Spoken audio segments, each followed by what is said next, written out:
I think it's a two-pronged strategy. I think artists need to provide and design the alternative. I think we need to be so aware that only 2% of the entire music industry's music producers identify as women, which means an even smaller percentage identify as trans and gender nonconforming, which means that 98% of the music that we're hearing on the airwaves is music by men, telling men's perspective. And Mhm. I have no problem with male fantasy. I have no problem with the incredible male artists who I listen to all the time.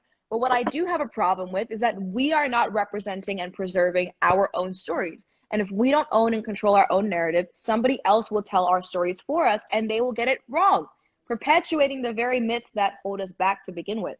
So we have to, as artists, provide and design the alternative. We have to have more Beyoncé's, more MIAs, more radical creators, you know, who are making dope music to turn up to. Even the Cardi B's of the world. I mean, to a certain extent, she's perpetuating a lot of the problematic stereotypes that do hold women back in terms of sexually objectifying us. But I love that she's at least stepping into her power in terms of pleasure. So she's Mm. talking about a lot of female pleasure. That is a nuance. That is progress. That is exciting. I love that.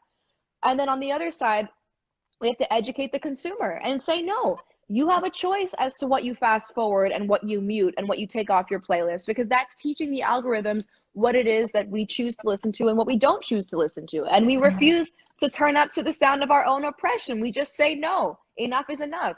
And so the more we do that in this capitalist structure, the more we vote with our dollar, the more the system responds and says, okay, the consumer's not buying that anymore. We have to come up with something else, and hopefully something less oppressive. So those are I my love thoughts. Yeah.